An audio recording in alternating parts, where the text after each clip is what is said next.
Time to musk up. Wow. All right, here we go. Top 5 for the month of December. I have 6 here, but for algorithm purposes or whatever, to be honest, a lot of these are kind of expensive, so I kind of feel bad, but this is what I picked, so it is what it is. So here we go. Let's talk about is Dior Fahrenheit Absolute. Now this is basically a flanker of Fahrenheit, but a darker version. Some myrrh, there's an added resinous incensey myrrh here added, but another thing that took me time to get used to was this added sweetness from this, I want to say like a bubblegum kind of smell added here. I personally think this is probably one of the best flankers that they've made out of Fahrenheit, but yeah, not easy to get though. Actually, thank you Babo H2NO from Hawaii. Sent me his backup at a fair price. Thank you. Next up, now this one is, I don't know if it's discontinued or not, because I bought this from Selfridges, and it seems like that's the area that it's still available in. I guess it's just not available in America, which is weird because Tom Ford is an American brand, but it's harder to get some of the fragrances here. Whatever, but I think this is the best Tom Ford private blend, period. And that is Tobacco Oud. If you can see that. Gorgeous, love this. One of the most realistic tobacco notes, personally, in my opinion, that I've smelled, not masked by a bunch of sweetness or some vanilla or some booziness, although there is some booziness here, but one of the most damp tobacco notes I've smelled in a fragrance. And it's also got this spiciness, this woodiness, smokiness, and also some animalic touches here. Maybe from a castoreum, I'm not sure. It smells like there's more shittiness here, for lack of a better term, than pissiness, because I don't know if there's this leathery castoreum in here, but also some whiskey, perfect amount of sweetness from a whiskey note or some sort of boozy note, but I think it's whiskey. Just, this is, I don't say masterpiece often, but this could be it. Damn it, it's good. What do we have here? What do we have here?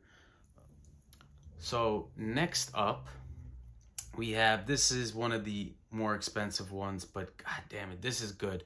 Personally, I think this has one of the largest rose notes I've ever smelled in a fragrance, and that is Amber Oud, or Oud by Roger Dove. Now look at that.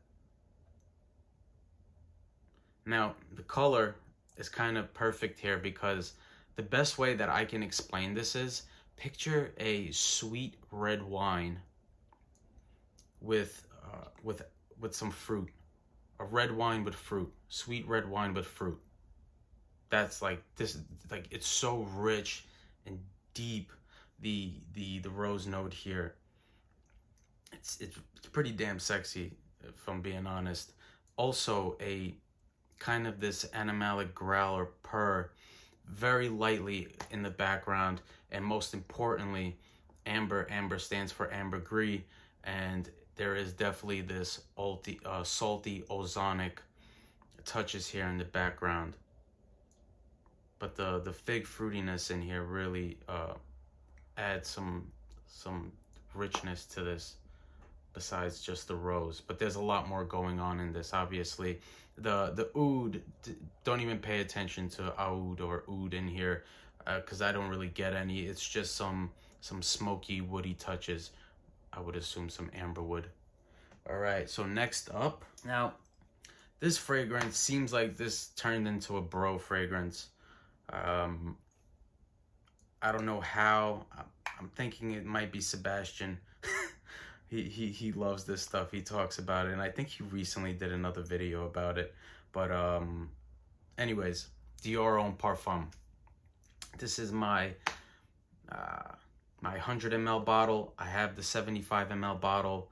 My highest viewed video was the 75 ml versus the 100 ml comparison, and I looked at the formula codes, and Dior Homme Parfum formula code has never changed. It's never been reformulated. They smell the same.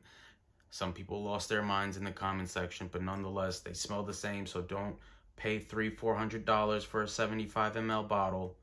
All right, but this is gorgeous. Dior Homme, although Dior Homme Intense, I would say, with an added rose note, some leathery touches, some smokiness here, deepened, richened, and also they say oud. Again, some added smoky woodiness, maybe, but no oud. But the rose, I think the rose here really adds to this fragrance.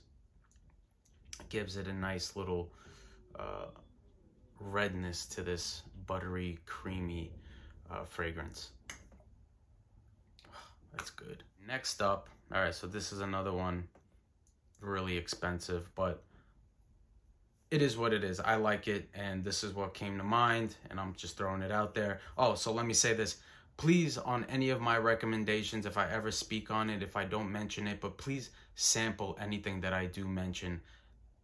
Don't blind buy. I never say, I almost never want to recommend blind buying anything unless it's something like $20-30, like CK Obsession for Women.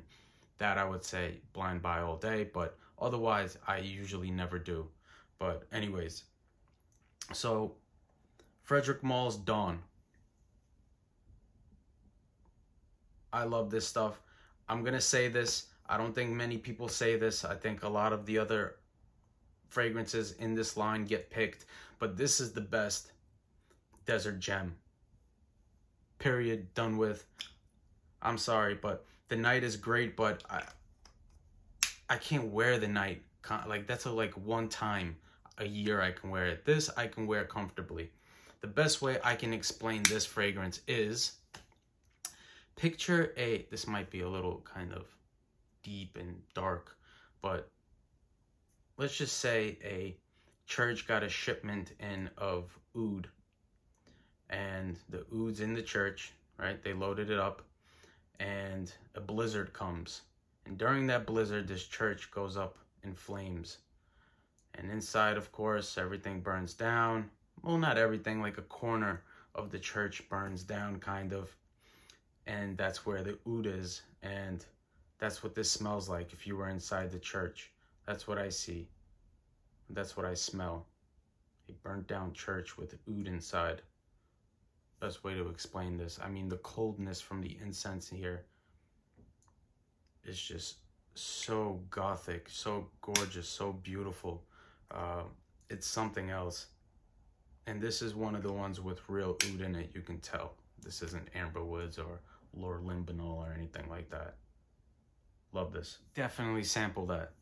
And I think the prices have definitely gone up on the desert gems, just like all fragrances, but especially Frederic Mall's.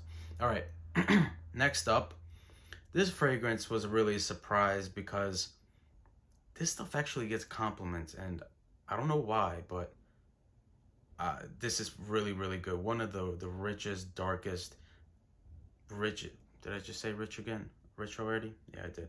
Anyways, one of the darkest fragrances in my collection, one of the most beautiful incense notes by far. And this is Louis Vuitton's Nuit Defoe. See if I can get that color, that blue rich color. See that? Oh, I love that when he gets hit. And you see that. All right, so this is basically people used to say this smells like Bois d'Argent, and I was like, you know, BS, that doesn't smell like Bois d'Argent. What are they talking about? And then I started wearing Bois d'Argent, and I understood what they were trying to say, but this is different. Just picture a deeper richer, more incense heavy, more leathery, animalic, oudy, smoky bois d'argent, basically. And you have Nuit Defoe. Like, that's the best way to give you an idea of how this smells. Just an absolute gorgeous, smoky benzoin in here. Almost perfect, like this color, like the benzoin in the desert at night. Yeah, smoky. I think there's oud in here, but I don't know if they say, Louis Vuitton says that there's real oud in here. And I don't know if they use real oud, but there's definitely amberwoods in here though. I'm not gonna lie, but. And another thing that's funny is that this stuff for the first 5 minutes gives me a headache, but it's that good that I ride out those first 5 minutes to get past the headache just to wear this. And I'll almost never do that with any fragrance, but with this I will. Absolutely gorgeous. So those are my top 5 recommendations, or top 6 recommendations, or just my top 6 picks for the month of December. Hope you enjoyed that. Let me know what you're wearing in the month of December. Take care, guys. Bye. And ladies.